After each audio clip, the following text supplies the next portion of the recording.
Good Wednesday morning. We've got a sputtering Mets team to talk about another loss to the terrible Chicago Cubs where they could not hit. You've got Aaron Judge last night creeping closer to being the first clean player since Roger Maris to hit 60 home runs. He could get past it. He could tie it. He's got enough time. 2 more last night, and the Yankees look like they're getting their stuff back together. More NFL as we are into the craziness after week 1 and the overreactions, and we've got a big Thursday night game tomorrow, and somehow I have lost my wallet and it has turned my life upside down. We'll talk about that later, but I need to use your card to go to the bathroom all morning long. Good morning, Boomer. How are you? Good morning, G. I'm doing well. I'd be a lot better had the Mets won last night. Of course. It was interesting watching this game. And in the one inning in particular where the Cubs bunted twice and the guy had to come out of the dugout and inherit an 0-2 count, I think I knew that they were going to bunt. Mm-hmm. There's no way that a guy batting 94 is going to get up there and swing. So, I'm just Jacob deGrom should be smarter. Buck Showalter should be smarter. They all should be smarter. This is the thing that we appreciate. The overall play of the Mets this year has been really good. They've been smart. They steal bases at the right time. They play great infield defense. Fundamentally sound. Yeah, of course. This is why, Keith Hernandez loves doing their games and hates doing Philly games. Yeah. So in this case, I'm sitting there and watching this. I'm going, of course he's going to bunt. Even with 2 strikes. Doesn't matter because he can't hit anyway. He's a defensive specialist. Yeah. And, of course, he bunts, and then they score a run, and then he runs out of the baseline. Now, I don't know why this is not challengeable. I don't know why. It's not like it's a judgment call. You can go back and you can look at it. Now, is that going to be the excuse? I know, but why do they have the foul line? Right. And why do they have the extra box on first base? Like you get some guy out there. The guy's supposed to be running. Right. You got some guy out there with that little push cart chalk thing for a reason before every single game. So use it. And the umpires, I don't know what they're looking at. I have no idea. Yeah. And by the way, Pete Alonso. Now this is just a sidebar. If he's lefty, it's probably going to be an out anyway because they'll throw it to his mitt. But he's righty, so what's his name is throwing it to his inside for some reason.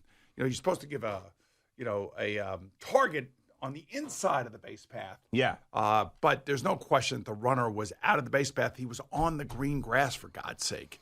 Yeah, this was obvious, and it's just really frustrating to me that that's not a challengeable play. What is the reason? So if you think about, baseball replay, football replay, the things that are not challengeable are those that are judgment calls. Now, one time in the history of replay did they take judgment calls and review them, and it was a disaster for a year in the NFL when it came to pass interference, and they got rid of that. Right. This is not a judgment call. This isn't, did he do this or not do this? This is clear. You're either running on the grass or you're not. And if you're running on the grass, you're out of the baseline. He got hit with the ball. The runner should be out.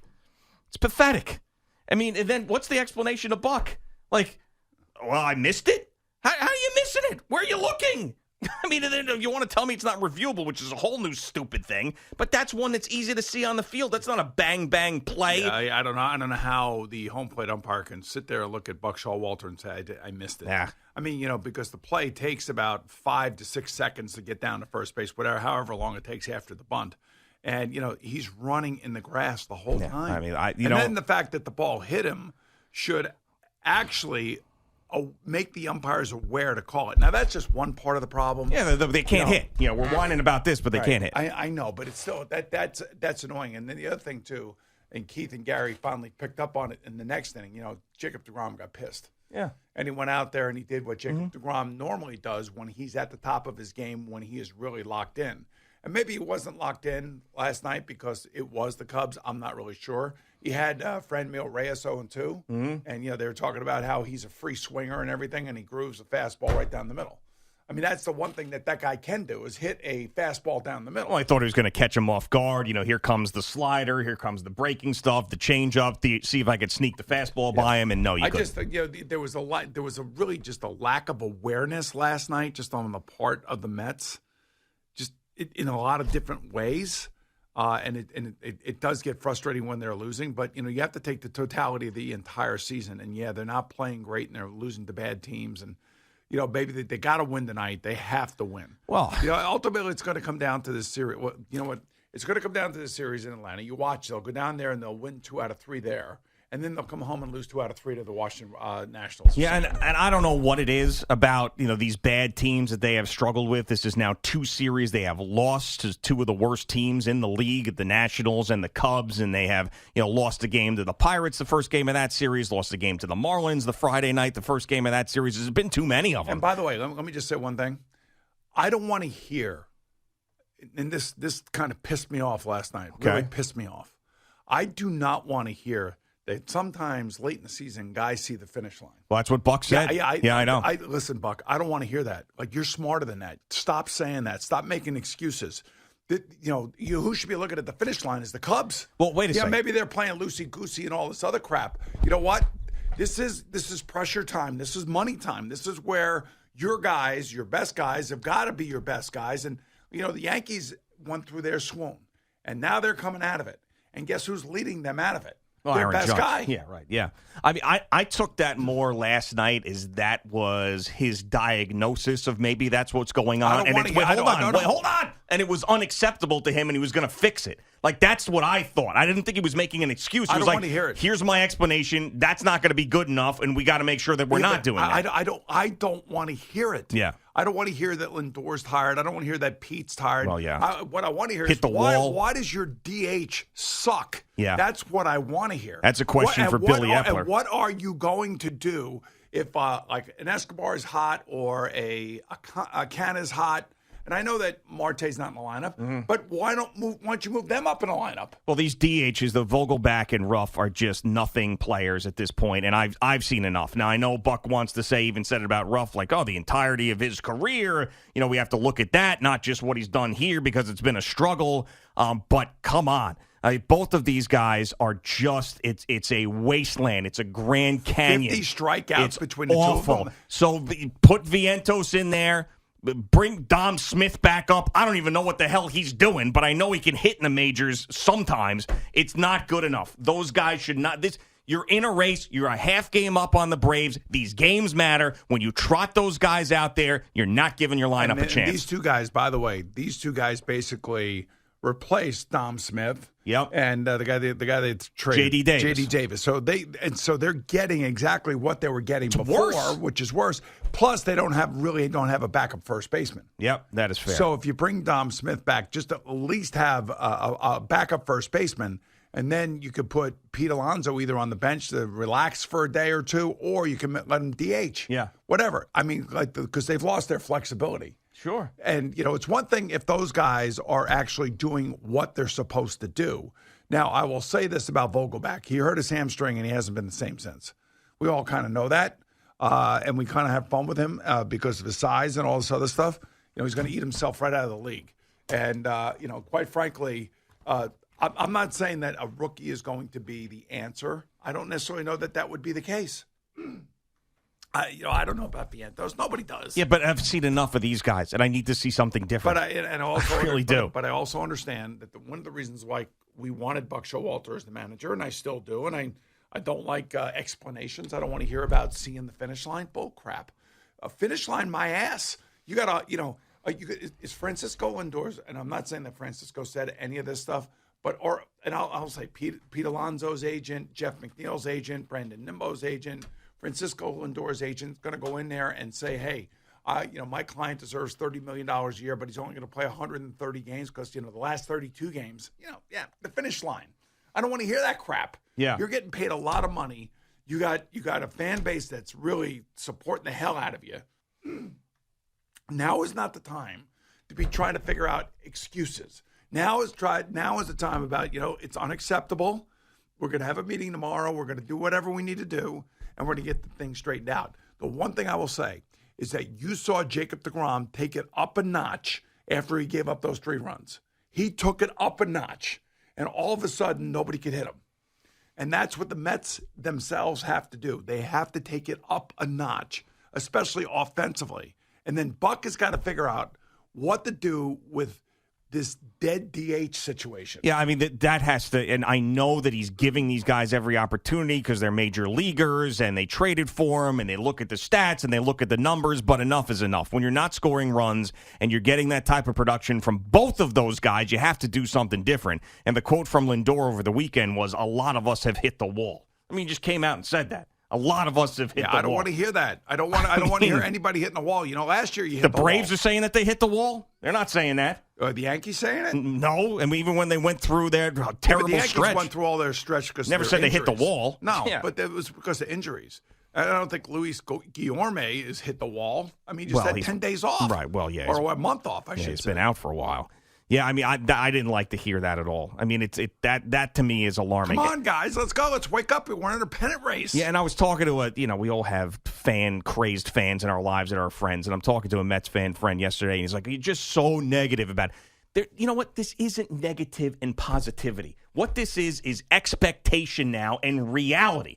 I'm holding this team to a higher standard than I have held most Mets teams in my lifetime, and losing to the Cubs twice, losing to the Nationals twice, getting beat at any point by the Pittsburgh Pirates is unacceptable for this team this year in this division that's getting chased down by the defending world champion. So it's not negativity, it's reality. And I do believe in them, and I do think they're going to be okay. But when they're not, it pisses me off because I know they're better than that. So it's not, I'm so tired of people saying it's negative, be more positive. No, you're watching these games. We're all watching these games. That's bull crap last night. And by the way, the thing that you just said about Lindor saying, I think I hit the wall. Yeah, a lot of us have hit the wall. Yeah. I mean, that's not, that is completely unacceptable. Then pay the money back. Then they're giving you to play 162 games. Exactly. Yeah. I'm sorry, you're supposed to be one of the best players, and you're having a bounce back year. We're all rooting for you and everything else. Don't say it. Please don't say that. Yeah, it's just. Please do not say that. It's alarming. I mean, the fact that he said not just me, but a lot of us. I mean, that I know that the Mets are generally out of it in September, and this year they're not, and they're in a pennant race, but that's the last thing I want to hear. This is what you want if you're a ball player. This is exactly, you don't want to be going to the finish line like the Cubs or the Marlins or the Nationals, these terrible baseball teams, and just playing out the string, and you can't wait to get to the offseason. No, this is it. This is all right in front of you. And these regular seasons don't happen for the Mets all that often. So take advantage of it. Go out there and take the division. Instead of a lot of us that hit the wall and just hope as you're treading water that somehow the Atlanta Braves are going to lose enough games for the Mets to win the division. No, you take it. You take it. You know what? I'm telling you, I kind of feel like I know what I want. I know what I want to happen. I don't think it will happen, though, because I think he's too much of a fanboy. But the owner should walk down there. Like, I don't, and I want to get into, like, what would George Steinbrenner do and all this other crap. The bottom line is the guy is paying this team a lot of money, and, I can understand the injury with Marte. It was unfortunate. It just happened, last night with the Cubs center fielder, Ortega. He's got to go down there and do something. I'm like, guys, look, let's get our heads out of our collective asses and start playing baseball the way we know how to play baseball and the way that you have played baseball. And do you feel like that's undermining a very experienced manager at all, I think the manager would welcome it. I think the manager would welcome it. I think there's a time and a place where ownership has got to get involved. You know what I would like maybe more than just addressing the whole team is going to the leaders of the team. Get Alonso, get Lindor, get Max, get Jake, have those four guys and say, listen, you're the people that need to turn this around. You're getting $43 million a year. You want $50 million a year. We gave you $340 million a year, and you're going to want $300 million a year. Guess what? You're not hitting the wall. There's no more hitting the wall, and it's up to you guys to pull us out of it. Not Ruff, not Vogelback, not Nito, not McKay. You guys, you are the ones that need to pull us out of this. Right, and the other thing, too, is, and here's the thing, like if Lindor is saying that that some guys have hit the wall, whatever. A lot of us. So how do you do it? How do you collectively get over the wall after you've hit it? Well, you got to take care of yourself. Mm-hmm. You really got to take care of yourself. And I know it's hard for guys that play a game like last night. You can't just go back to your apartment and go to bed. Yeah. A lot of guys like to go out. Sure. And they want to go out and have a late dinner. Maybe they want to have a couple cocktails and all that stuff. if you really, truly want your stuff to get right, then I would just say take a page out of TB12's book. Yeah. And look how Tom Brady lives his life and how he is totally like on point and ready to go. And, he'll have a bad game every now and again, but for the last 20 years, especially the last 10 in particular, 35 to 45, I mean, he has taken unbelievable care of himself. He's defied the physically. aging process. Yes. So whatever's going on there. Yeah. But the point being is like, guys, go out to dinner, don't drink. Try to get yourself as much sleep as you possibly can. This is the Minnesota Viking ways of doing things. That is right. So far, so good. Kind of like, after their performance on Sunday, I have to say. Yeah. It's pretty impressive. Look Let's see at if they that. can do it for 16 more games. Yeah, that's what I'm saying. But in all seriousness, it is, I don't want to hear anything from players about hitting the wall. You know what the season is. You know where you have to be at your best. And the thing about the Yankees, I can point to all their injuries, and I could say they got like 8 All-Stars on the injured list. Yeah. But the one thing that has been constant for them is that their best player has come through in the biggest moments. Not the, by the way, home runs. I'm sure he's had a few of them. But like last night, those home runs won the game. No, absolutely. And we'll talk plenty more about him and his chase for 61 and 62 and beyond coming up. Jerry Recco joins us with his first update in just a couple of minutes. Got some weather for you right now.